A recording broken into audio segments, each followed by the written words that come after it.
Rev Rachel, welcome to the show. Thank you so much. I am so excited to be here.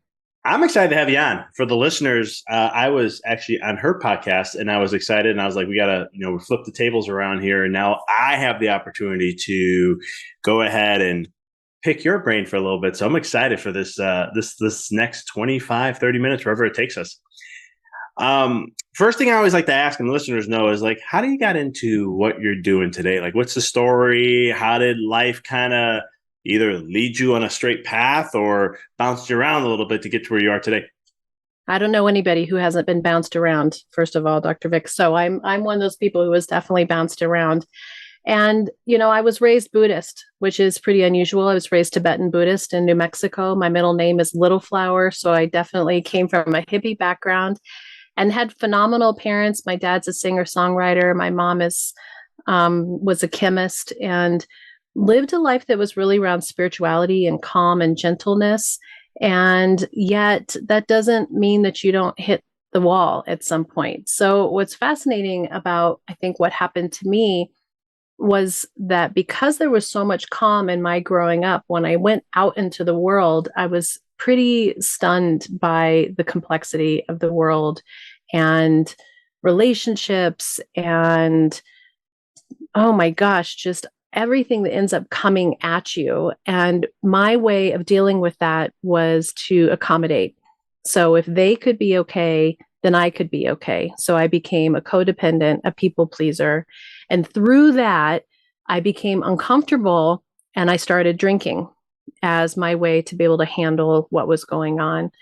And my drinking became celebration, but it mostly became how to be comfortable in my skin because I didn't know how to deal with the complexity of the world. And so even though I'd come from this spiritual background, I still found myself in the midst of, if it would be different, then I could be happy. If it could be different, I would be happy. If you would be different, I would be happy. And I ended up doing that to my husband. So my big story is that there was, out of our 30 years of marriage, probably 10 solid years where I was pretty sure that he was the problem and that our drinking was the problem. His drinking was the problem. He was the problem.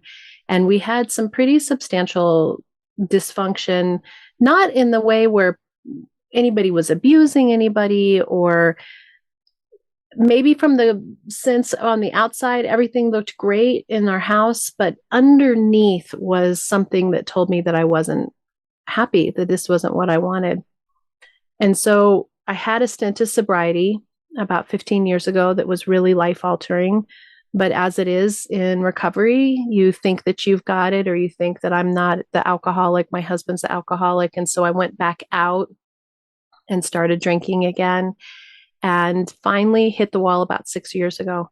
And I was emotionally bankrupt. I was spiritually bankrupt. I was in a place where my body was sick. My mind was sick. I was not well and I wasn't happy. And I was really depressed and I actually was suicidal.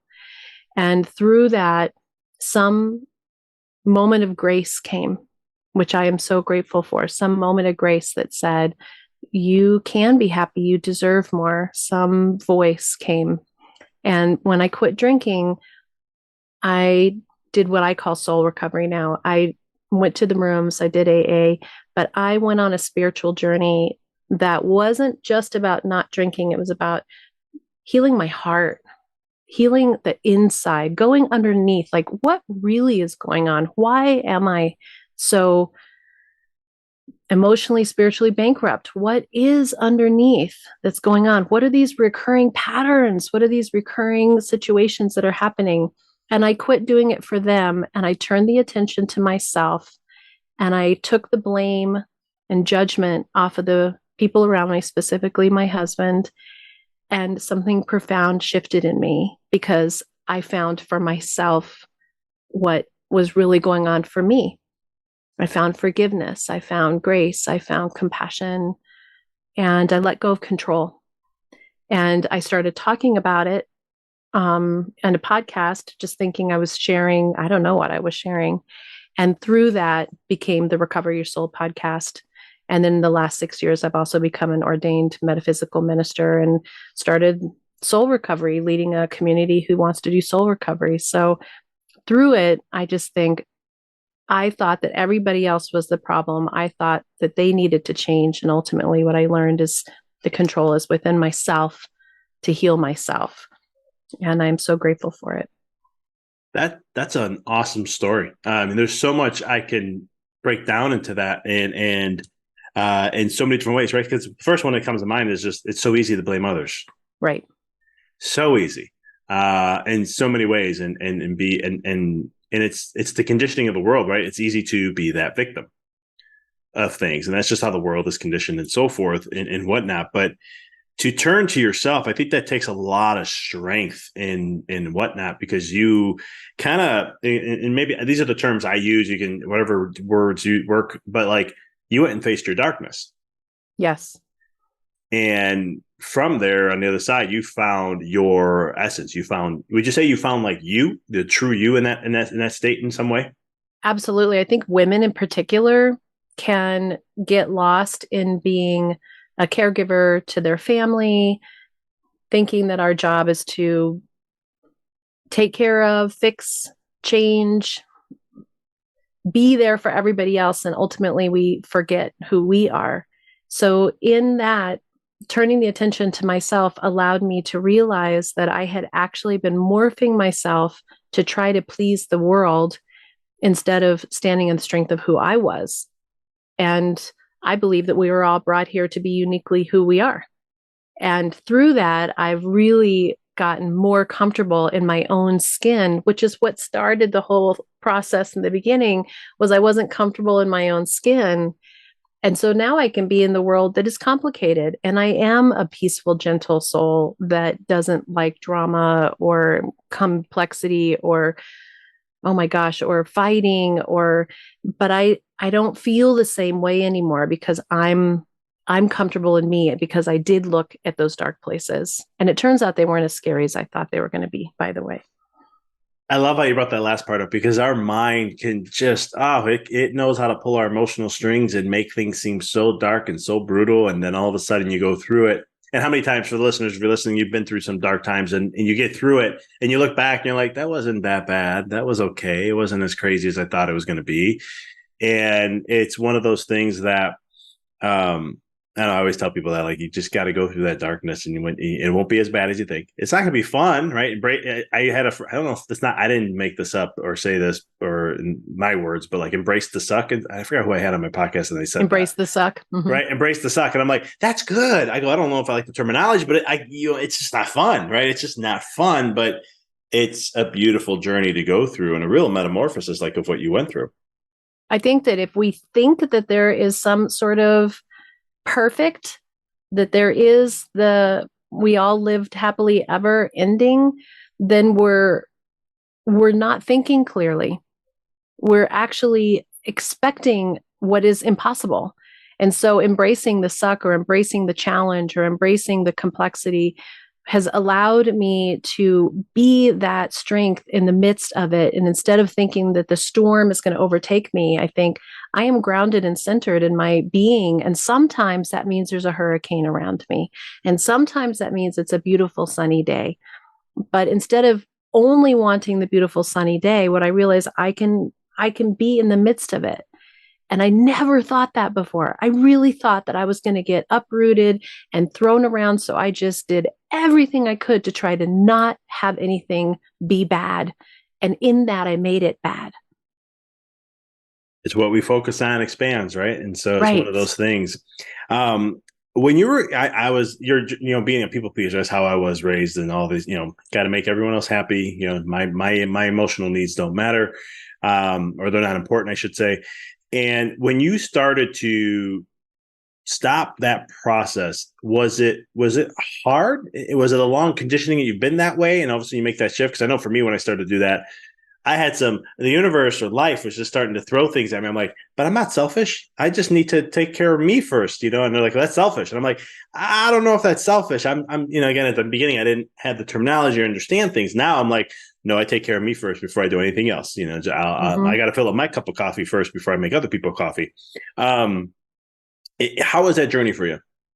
I think when we first start setting boundaries with people in our lives that are not used to having us be more healthy, they fight back because they're used to us making their coffee first. They're used to us fixing it for them. They're used to us creating life for them. And so, of course, it's going to be complicated. The more that we don't do it, I call it detaching with love instead of detaching with the chainsaw, right? So the more that we detach with love, we're handing it to them in a way that allows them to believe that they can handle it. Where when I was doing it before, it was almost like I was believing that they couldn't handle it, that it was my job to handle it. So it was a slow and steady situation. And a big part of my audience are other moms who have adult children. So my boys are 24 and 27. And I talk a lot about codependency, and they're both addicts too, right? So the apple doesn't fall far from the tree.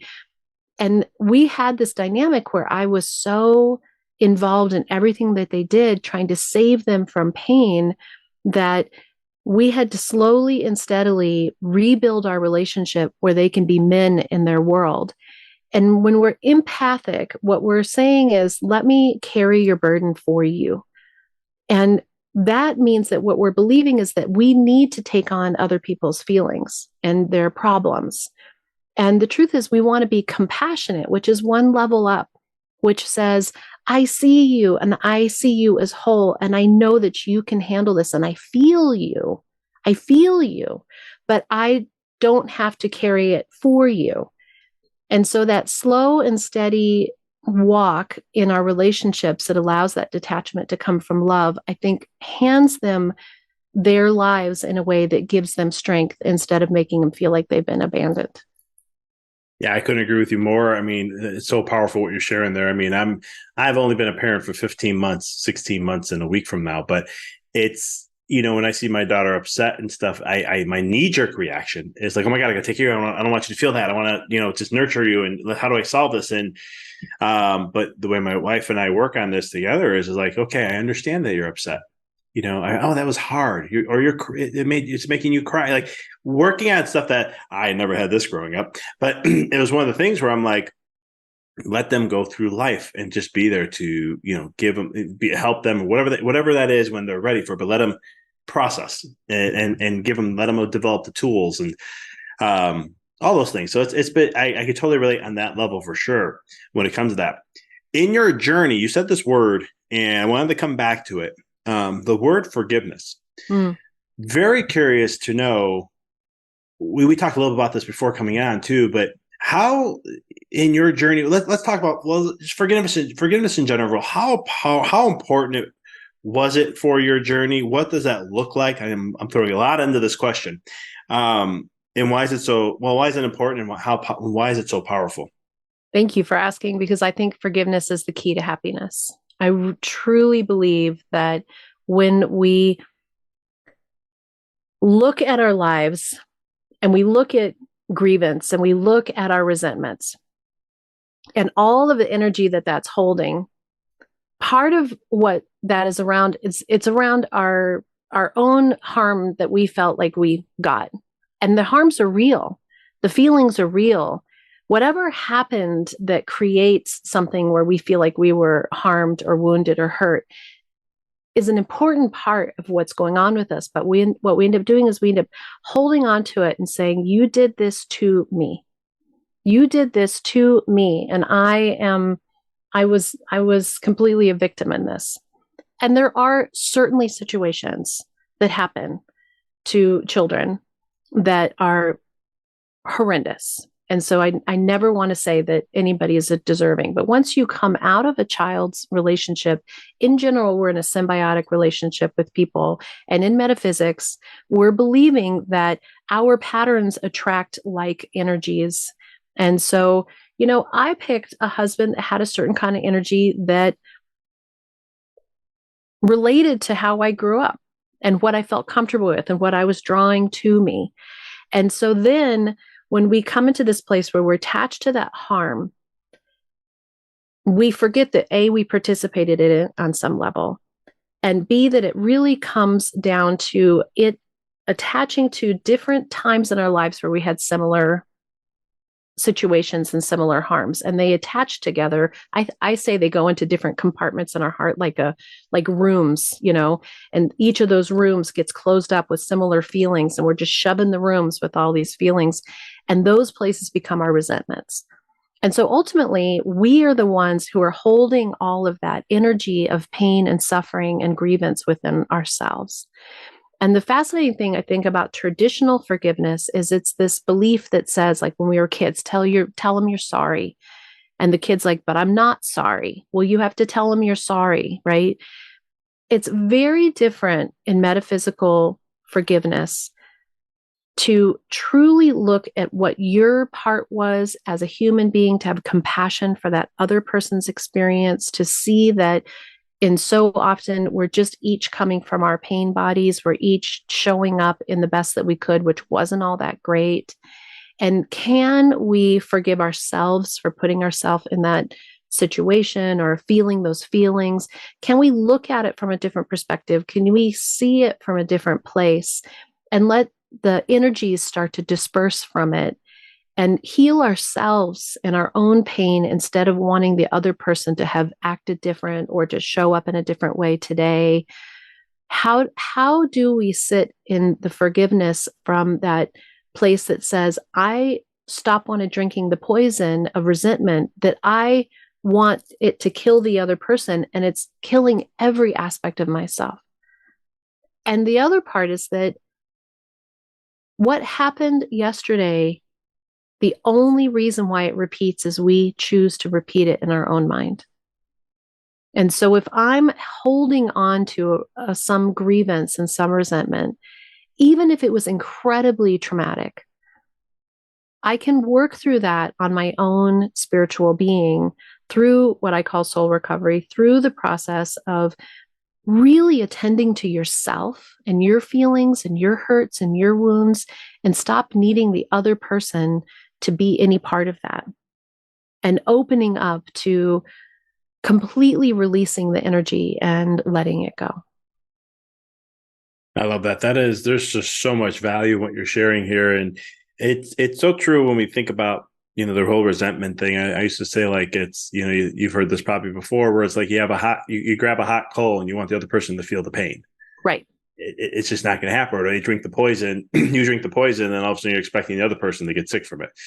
And when we look at that process of when we can go through it, because from a health perspective, just my understanding of health in general, but also from an energetic level and so forth, it can cause havoc on someone's health if we keep holding on to it. We've seen it. I mean, people die from a broken heart. It's true. If you hold on to it long enough and let that energy manifest and keep, growing and focusing, it can do some havoc to us. But one thing you were sharing, I want to ask you this question on. We're talking about, children have, things can happen, or we attract things into our life and so forth. How much do you talk about this at all? I'm just curious with like soul blueprints and stuff, because it's one of those things where I've studied this years and years ago, and it's like sometimes I'll be like, man, how did that happen to that person? Holy cow. And I understand, like, energetically, somewhere down the line they attracted that, or it's a part of the process. And then when I learned about blueprints, I was like, there's something deeper and more going on than what meets the eye. There's a choice here, and there's a reason why there's a choice there. And as I started to get into coaching 5 years ago, it's when I've had clients who had a lot of trauma. I've interviewed a lot of people with trauma too, and I always ask this question, like, do you look back at what you went through? And some of it's horrific. And I go, and I would make sure I could feel that there's a good vibe before I ask this question. I'd be like, when you look back at everything that you went through, would you consider this a blessing now in your life rather than what you may have thought before? I still haven't got a no on that one. Like, they look back and they go, it gave me gifts, gave me strength, or it taught me this and it taught me that. And I'm like, what's your thoughts on that? But also the blueprint stuff. Do you get into that at all, or no? I'm not into the blueprint so much, but I'm curious to look it up. But being raised Buddhist, I was raised with reincarnation. I was raised with to me, it was totally normal, this concept that our souls have learning, that we're truly here to learn and to grow, that this is our own personal curriculum of our soul's expansion and journey. And I do believe that we have an essence of self, not Rachel. I'm not going to continue on as Rachel in my next one, but the essence of myself, the essence of my soul, that blueprint, that piece that says, what is your energy? What is your learning? And I do believe that I needed to go through everything that I went through. I wouldn't change any of that. I wouldn't change the 10 years of a difficult marriage. And to have come out of a situation where I know that this was who I was supposed to be with, I know this was what I was supposed to learn, and that I'm still learning, I'm still growing, because in the end, I want my soul to be as rich and connected and resourced as possible, so that when I do move on to the next whatever it is, I've learned as much as I can here. So when I thought that I was avoiding it, it was keeping me from my greatest self, not only today, but I believe in whatever the next incarnation is. And I could see it so much clearer when my mind was clear and I had quit drinking as a way to try to cover up what was happening in my true essence of being. No, thank you for sharing that. It is. I love how you share. This is Rachel here, but not going to carry on and to take the essence. I love all that. We coming back to forgiveness. I wanted to ask one thing on this, and is there a certain way that is there like a process that you recommend for someone, or at least for the listeners, to work through that forgiveness of one's? Maybe we could talk about forgiveness of someone else first, and then maybe go to self, or maybe they cross over on both. But is there a certain system or a process that you kind of recommend? Yeah, thanks for asking that. There's two resources that are probably my most fundamental places that I come from in the forgiveness journey. First is The Course in Miracles, which I think is just such a powerful book. The other one is Colin Tipping's book, Radical Forgiveness. And when we studied this in a book study in the spiritual center that I attended, so many people really struggled with it right off the bat because it's so affronting with this concept that you have to take some responsibility for yourself in all forgiveness, whether you're forgiving somebody else or forgiving yourself, but that it is a radical shift in how you experience forgiveness. So I think the first steps is to start to take anything that you ever thought forgiveness was before off the table and leave judgment at the door. Leave the concept of who's right and who's wrong, and just start looking at souls and your own experience and the other person's experience separate from each other, without the entanglement of, but you were supposed to be like this, or it was going to be promised to be this a certain way, or you did this to me. And just start peeling apart this entanglement and opening up to another person's experience in it in a way that allows them to have their part, so that you can see your part more clearly. And from that, I think that we can start to actually see what we're really feeling. I think most of us are so caught up in what the other person is doing to us, we don't even look underneath and realize that it's touching in on aspects of us from younger. So part of the forgiveness process is willingness to touch in and give voice to younger parts of ourselves that are still activated, are still part of who we are. And those processes of slowly seeing everybody as equal, seeing everybody in the situation as affected and whole at the same time, instead of who was right and who was wrong and who's more valuable and who's not. It's like evening it out and then coming to yourself. I love that. Is it kind of like also looking at it like everyone's just they're on their own path and they're going through their own stuff in a way? I think so, but I also think that there's not a lot of compassion that we have for other people. I think about marriages, for example, and how, let's say you had a spouse who cheated on you, and you spend a whole bunch of time saying, he did this or she did this to me, and that it means that I'm not enough, that I wasn't enough, they're saying that I was not beautiful enough, or I wasn't masculine enough, or whatever the situation was, and years and years and years go on where you supposedly forgive them, but really underneath you're so mad, you're so full of anger. So every single thing that you do connects to this very real situation, this real harm. Very few people go in and look at the other person and say, where were they hurting? What was going on with them that made this so that this is what they needed or that they wanted? Not that your feelings of being betrayed like that aren't valid, but very rarely does the other person go in and say, tell me more about what was going on for you. Tell me more about why you felt like this was important in your life. How can we come together and understand each other better? And it becomes around control, about making sure that that other person pays for this discretion. And so the whole end up of the relationship either stays together, paying back for something, or they break up. But instead of just seeing the humanness and allowing each person to truly have pain, and then see, can you hold the space for each other to heal whatever was underneath? That's forgiveness of them and forgiveness of self. And then you can establish trust and rebuild a relationship. Now that takes that's true power, and that's really true healing on so many levels. That's doing the real work, in my opinion. Because anytime, in society, we always look at what they did to that person, and we always want to blame the person who did the act. And it's like, but let's understand where everyone's at, because there's two sides, and there's both two people hurting in some way and reacting in a certain way because of an upbringing or a mindset or a conditioning that whatever that may be.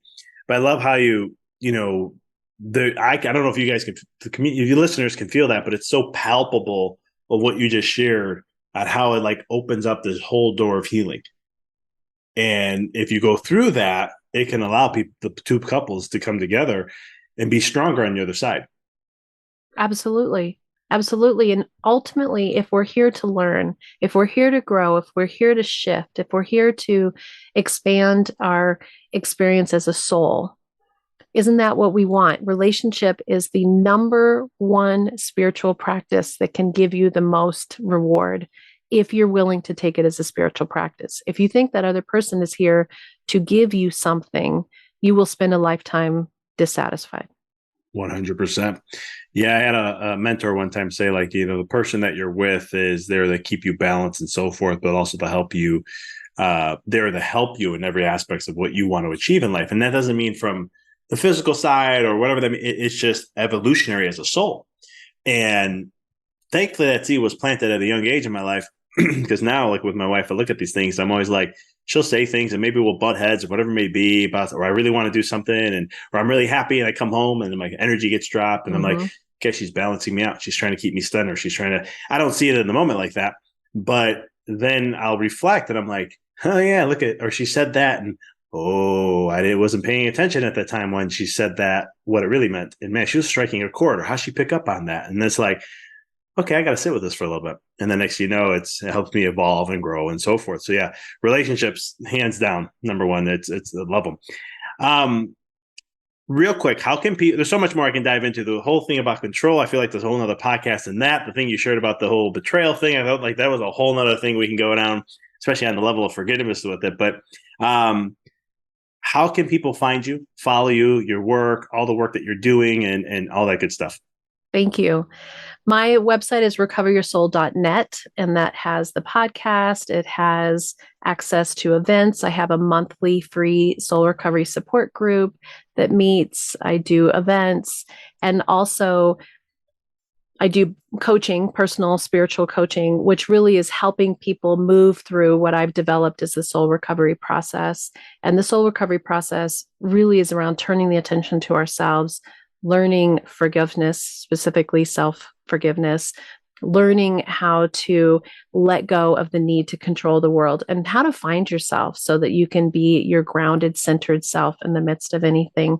And the podcast is on all streaming platforms as well, Recover Your Soul, and on Instagram and Facebook and all of the standard stuff. But I feel like it's a community around healing from codependence and specifically people who have addictions in their lives. But this soul recovery journey doesn't need either of those things to be a major change in your life. It's really about turning the attention to yourself and finding your own inner growth and healing.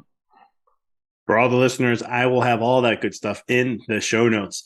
Rev Rachel, thank you so much for taking the time to be on, but more importantly, the work that you do, it's so critical in the world today to help us shift and all the things that has been talked about in the metaphysical energy world about all this movement of where humanity needs to go or where we're going.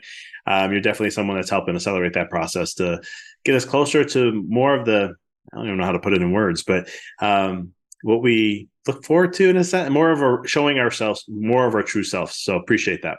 Living from our higher self. Absolutely. Thank you, Dr. Vic. It's been an absolute pleasure. And I'm excited that we were able to share on each other's podcasts for our communities.